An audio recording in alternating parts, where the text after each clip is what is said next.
अभी तो हमने कॉपीज ही डिस्ट्रीब्यूट नहीं की, तो ऑनरेबल कोर्ट ने छोटा सा यू टर्न मारा, कॉपीज और दोबारा के डिस्ट्रीब्यूट करके उसके बाद 10 दिसंबर तक मामले को अगेन लिंगर ऑन कर दिया। बच्ची माँ बाप से दूर कर दी गई है, बच्ची के ऊपर इस हद तक दबाव डाल दिया गया है कि बच्ची माँ बाप की शक्ल नहीं देखेगी।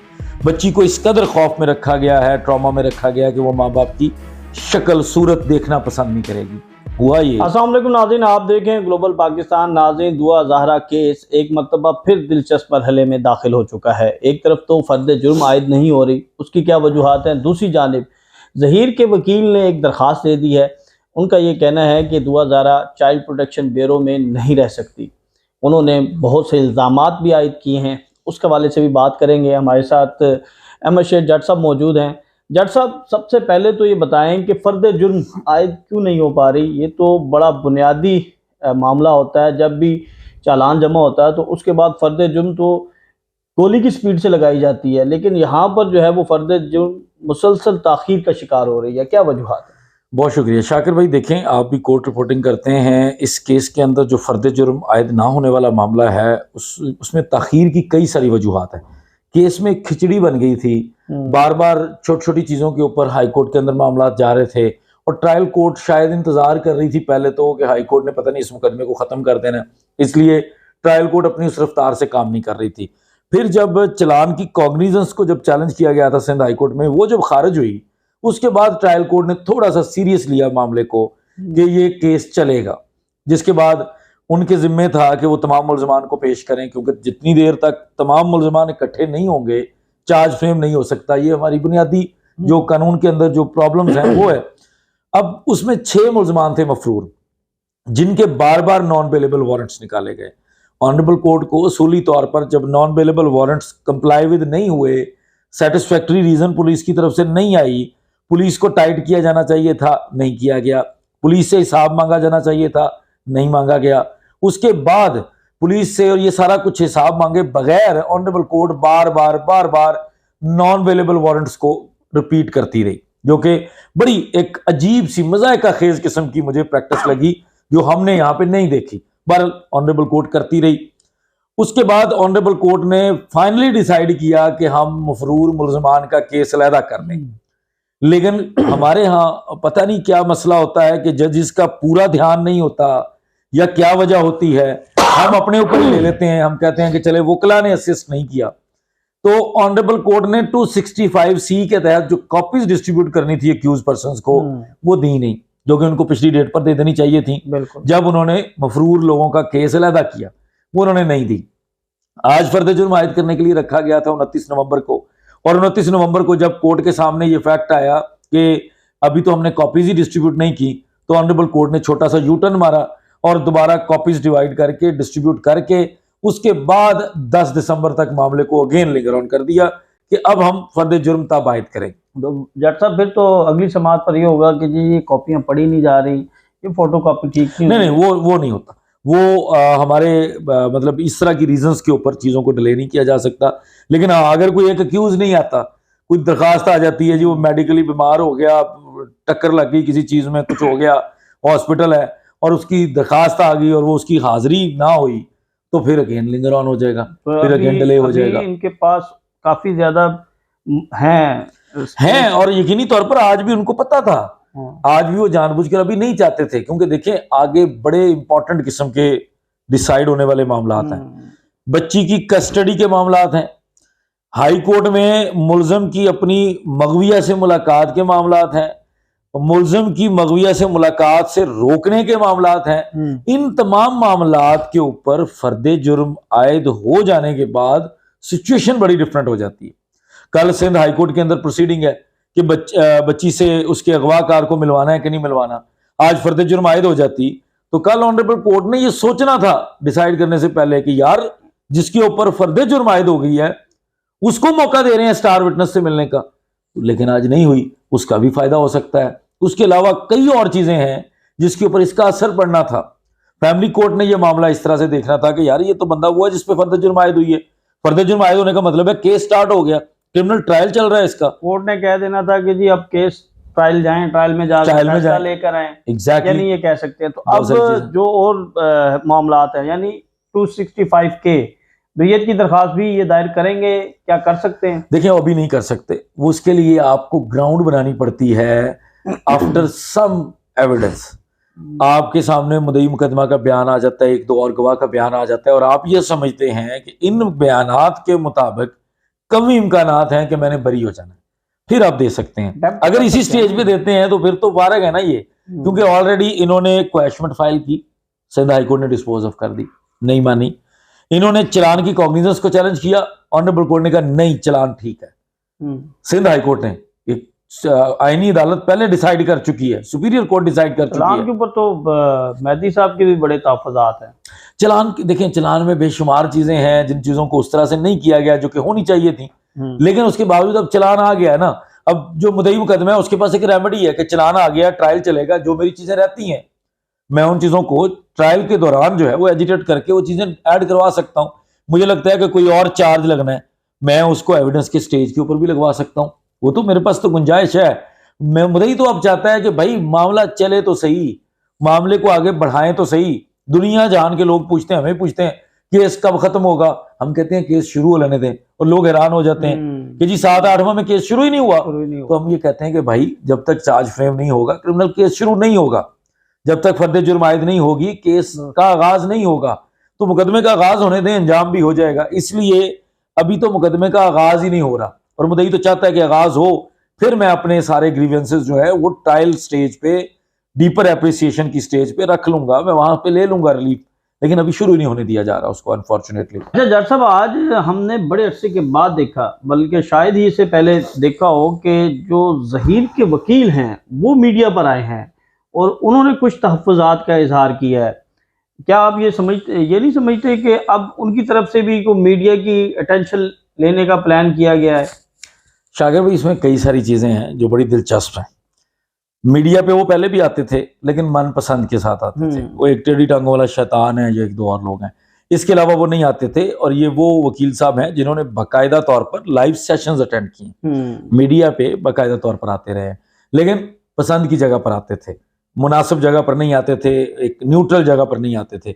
अब वो पहली दफा उन्होंने अपना बयान दिया है न्यूट्रल जगह पर, और उन्होंने शाहिद हुसैन को भी अपनी स्टेटमेंट दी, शाहिद हुसैन के क्वेश्चंस को भी रिस्पॉन्ड किया, नजम जहरा के क्वेश्चंस को भी, मुमताज जमाली के क्वेश्चन, सबको रिस्पॉन्ड किया।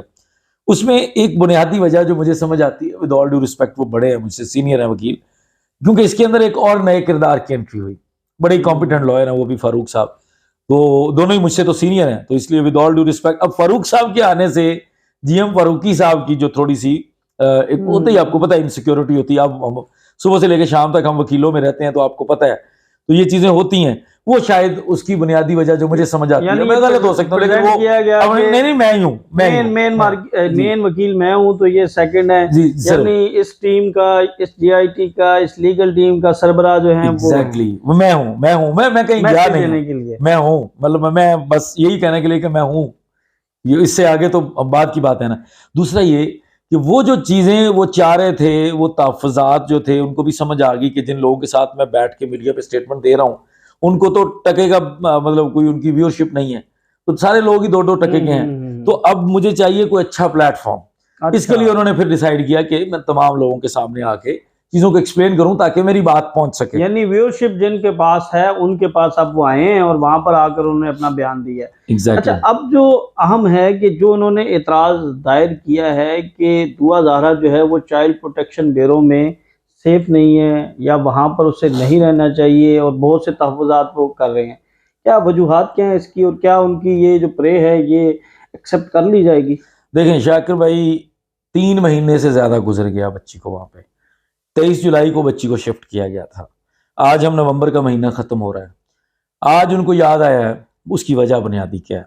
वजह ये है कि उन्होंने ये दावे किए थे या ये गुमान पाले थे कि बच्ची माँ बाप से दूर कर दी गई है, बच्ची के ऊपर इस हद तक दबाव डाल दिया गया है कि बच्ची माँ बाप की शक्ल नहीं देखेगी, बच्ची को इस कदर खौफ में रखा गया है, ट्रॉमा में रखा गया है कि वो माँ बाप की शक्ल सूरत देखना पसंद नहीं करेगी। हुआ ये कि जस्टिस सलाउद्दीन पावर साहब ने एक फैसला दिया, माँ बाप को 5 घंटे की इजाजत दी और माँ बाप से मुलाकात हो गई, और मुलाकात बच्ची की कंसेंट से हुई। वो पहला इनके लिए परेशानी वाला मामला था। उसके बाद इन्होंने फिर सोचा कि शायद इस मुलाकात के बाद इन्होंने अपने मुलाजमीन, सोशल मीडिया के ऊपर जो मुलजमान की मुलाजमीन है, उनके जरिए एक नया नैरेटिव दिया कि बच्ची ने तो 5 घंटे के अंदर एक ही रट लगाए रखी कि मुझे तो मुलजम ही चाहिए, मुझे तो मेरा अगवाकार ही चाहिए। लेकिन जब इनको महसूस हुआ कि वो बयानिया कामयाब नहीं हुआ, फैमिली कोर्ट से एक और फैसला आ गया जिसमें एक स्केड्यूल बन गया। महीने में 2-2 मुलाकातें होनी शुरू हो गई। 3 घंटे की जब महीने की पहली मुलाकात फैमिली कोर्ट के हुक्म पर हुई तो बच्ची ने अपने कुछ मुतालबात रखे और वो मुतालबात थे मेरी जरूरियात मेरे वालिदैन पूरी करें। वो जब इन्होंने सुना और परेशानी बन गई। उसके बाद इन्होंने फिर अपने तौर पे कई तरह से कोशिश करते रहे कि हम किसी ना किसी तरीके से बच्ची को अप्रोच करें, कोई पैगाम दें, कोई मैसेज दें, वो जब पहुंच नहीं रहा था। फिर जब माँ बाप ने अदालत से इजाजत लेकर बच्ची के मुतालबात पूरे कर दिए, माँ बाप की एक और मुलाकात 16 नवंबर को हुई। उसके बाद इनको पता चला ये तो और चीज बदल गई। सोशल मीडिया पर बातें आई कि माँ बाप के साथ बच्ची ने कुछ इंकिशाफात किए हैं, किस किस बंदे ने बच्ची को जदोकोब किया, वो चीजें सामने आ रही हैं। इसलिए अब उस सारे सिनेरियो को देखते हुए उन्होंने ये एक अजीब सा मुतालबा रख दिया। अब अजीब से मुतालबे में वो ये कहते हैं कि जी बच्ची की कस्टडी प्राइवेट किसी जगह पे रखें, हमें सरकारी इदारे पे यकीन नहीं है। तो मैं ये समझता हूं कि अगर आप बच्ची की कस्टडी मांगते हैं कि हमें प्राइवेट जगह पे रखें, तो मेरा या दुनिया का या मुदई का मुतालबा यह है कि इस बदबख्त मुलजम को प्राइवेट इन्वेस्टिगेटिंग एजेंसी के हवाले किया जाए। उस एजेंसी के हवाले ना किया जाए, उसको इन्वेस्टिगेट ना करने दिया जाए जो इसको प्रोटोकॉल देते हैं, जिन्होंने इसको अपने तहफ़्फ़ुज़ में रखा है। वो कराची के एक शैतान के मुताबिक ये डीआईजी लेवल के रैंक ने शबीर को उस वक्त डिनर करवाया जब वो जमानत के बगैर कराची गया था और वो ट्रायल में मतलूब था। एक भाई जमानत पे था, दूसरा भाई जमानत के बगैर था। ये ऑन रिकॉर्ड उस बंदे ने कहा। इसका मतलब है कि उस पुलिस पे तो हमें ट्रस्ट नहीं है। हमें तो एक तफ्तीशी बदलवाने के लिए भी घुटने रगड़ रगड़ के बहुत सारा कुछ करना पड़ता है। उसके बाद जाके ऑर्डर आता है और तफ्तीशी चेंज किया जाता है, फिर अपनी मर्जी का लगा दिया जाता है, फिर सईद रिंद जैसा तोहफा दे दिया जाता है। आज आपको ये तकलीफ हो रही है कि एक सरकारी इदारे से निकालकर उसको प्राइवेट जगह पर रखा जाए ताकि वहां पे आप इसको इन्फ्लुएंस कर सकें, ताकि वहां पे आप बच्ची को एक्सेस कर सकें, बच्ची के ऊपर अपनी वही वाला धौंस दोबारा जमा के दबाव दोबारा डाल के अपना काम करवा सकें, तो वो मुमकिन नहीं है। अगर आपको ये चाहिए तो फिर इस पूरे केस को ये जहीर को दें 2 दिन के लिए किसी प्राइवेट इन्वेस्टिगेटिंग एजेंसी के पास। 2 दिन के अंदर तोते की तरह बोलेगा क्या क्या इसने किया बच्ची के साथ, किस किस तरह से कराची से लाहौर बच्ची को लाया गया, पूरा खानदान बोलेगा। तो ये एक अजीब और बेबुनियाद फजूल, मैं कहता हूं कि बिल्कुल जिसकी कोई लॉजिक नहीं है, वो मुतालबा है। सरकारी इदारा है, सरकारी इदारे के पास है। आपको सिंध की एक सियासी शख्सियत के साथ आपको एतराज है, हमें तो सेक्रेटरी हेल्थ से एतराज है, हमें तो आईजी सिंध से एतराज है, हमें तो हर उस पुलिस वाले से एतराज है, और वो कुछ लोग जो बीच में सिविल कपड़ों में उसके साथ आते हैं उनके ऊपर एतराज है। तो आपको फिर उनके ऊपर भी सोचना चाहिए। आपको ये मुतालबा मनवाना है तो आपको ये मुतालबा इसके लिए भी बयान दें कि ठीक है, फिर जहीर को भी प्राइवेट किसी इन्वेस्टिगेटिंग एजेंसी के पास ले जाए। भाई इस तरह नहीं होता। सरकारी इदारे के पास अदालत ने भेजा है, चाइल्ड प्रोटेक्शन सेंटर केस है, आपकी मनपसंद जगह पे नहीं रखा जा सकता। आप चाहते हैं किसी गेस्ट हाउस में बच्ची को रखवा दे और आपका मुलजम आए और आके जाके बच्ची को दबाव डाल दे, ये नहीं मुमकिन। और मैं जाती तौर पर यह समझता हूं कि हमारी अदलिया इस चीज को जरूर ध्यान में रखेगी जब ये फैसला करेगी कि वो एक सरकारी इदारा है जिसकी साख है। आप एक तरफ इल्जाम ये लगा रहे हैं कि बच्ची पे कैमरे लगे हुए हैं, तो फिर तो मसला ही हल हो गया ना। फिर तो उसको कोई दबाव में ला ही नहीं सकता। जजेस की मौजूदगी में माँ बाप की मुलाकात होती है, और मुलाकात किसकी हो रही है, कौन कन्विंस कर लेगा, कौन इन्फ्लुएंस कर लेगा? जिन्होंने पैदा किया उस बच्ची को, जो उसके असल वारिस हैं।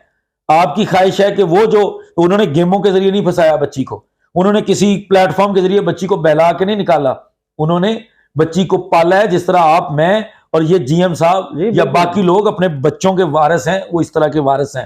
और मुझे सलाउद्दीन पवार साहब के वो रिमार्क्स बहुत अच्छे लगे थे, जो उन्होंने कहा था कि जो आपने करना था वो कर लिया। अगर माँ बाप कन्विंस कर लें और बच्ची माँ बाप के साथ जाने को तैयार है, तो आप कौन होते हैं एतराज करने वाले? मतलब आपके एतराज, आप समझते दुनिया पागल है, दुनिया सोचेगी कि ठीक है जी वो एतराज कर रहे हैं, माँ बाप के पास नहीं होना चाहिए। कैसा एतराज है भाई? माँ बाप का हक है। माँ बाप ने, आपने तो आज डॉक्टर्स की रिपोर्ट्स आनी थी, क्यों नहीं आई रिपोर्ट्स? इसलिए रिपोर्ट्स नहीं ना आई कि कल आपको सिंध हाईकोर्ट के अंदर उन रिपोर्ट्स की वजह से रिलीफ नहीं मिलना था। आज रिपोर्ट्स के अंदर अगर इंकशाफात हो जाते, दुनिया भर में मीडिया के ऊपर बात हो जानी थी कि उन रिपोर्ट्स के अंदर ये चीजें आई हैं कि बच्ची के साथ ज्यादतियां हुई हैं, बच्ची के साथ कोई बुरा फेल हुआ है, तो आपने आज उस रिपोर्ट को रुकवा लिया। हमें तो इस चीज पे भी एतराज है कि ये कोई प्राइवेट बंदा करता ये ना करता सेक्रेटरी हेल्थ किसी ऐसे डॉक्टर को अपॉइंट, जो report Sindh high court clear कह रहा है कि ट्रायल कोर्ट में दें और जाके सिंध हाई कोर्ट में जमा करवाए हैं, क्या रिपोर्ट की एक ही कॉपी थी? तो उसके बाद सफ़े फाड़ दिए गए सारे, लेकिन नहीं जमा करवाई गई। तो ये वो सारी चीज़ें हैं जो मतलब अजीब अजीब सी आए दिन डिमांड करते हैं। अब मसला सिर्फ ये है कि बच्ची माँ बाप से मिल रही है, माँ बाप आके बताते हैं कि खुशगवार मुलाकात हुई। जो जजेस हैं, जो मुलाकात, जो पहली मुलाकात में एक ऑनरेबल जज बैठी थी, उसकी रिपोर्ट के मुताबिक बड़ी खुशगवार मुलाकात हुई। फैमिली कोर्ट के अंदर रिपोर्ट आई है, उसके मुताबिक मुलाकात खुशगवार हुई। फैमिली कोर्ट के सामने फैक्ट्स आए कि बच्ची ने इजाज़त दी मुलाकात के लिए, बच्ची खुशी से मिली। ये प्रॉब्लम है कि माँ बाप को बच्ची खुशी से मिल रही है और कोई प्रॉब्लम नहीं है। जी बिल्कुल नाज़रीन, बज़ाहिर ऐसा लगता है कि गैर ज़रूरी दरख्वास्तें देकर एक तो अदालती वक्त जो है वो ज़ाया करने की कोशिश की जा रही है, दूसरी जानिब इसको इल्तिवा देने की कोशिश की जा रही है, और तीसरी जो सबसे अहम बात ये है कि ये जो फ़ैसला है या ये जो चालान है या ये जो मुकदमा है, ये एक अदालती नज़ीर बनेगा और ये मुस्तकबिल तय करेगा उन तमाम बच्चियों का जिनकी कम उम्रें हैं, जिनको इस तरह घरों से जो है वो लेकर और अगवा करके या जो भी इल्ज़ामात हैं। तो ये जो फ़ैसला है दुआ ज़हरा का केस जो है, ये एक अदालती नज़ीर बनेगा और ये आने वाले दिनों में इसकी मिसाल जो है वो हर अदालत में दी जाएगी जब भी कोई इस तरह का केस आएगा। तो इसलिए हम भी ये कोशिश करते हैं कि इस केस के हवाले से हर पहलू पर जो है वो बात करें, और जज साहब अपने चैनल पर जो है अहमद शेर जज साहब, शाहिद साहब, ये तो हर चीज़ जो है वो बड़ी तफसील से रखते हैं, लेकिन हमारी भी कोशिश होती है कि जो अहम नुकात हैं वो भी हम आपके सामने रखें। अगली वीडियो तक के लिए इजाज़त दें। अल्लाह हाफ़िज़।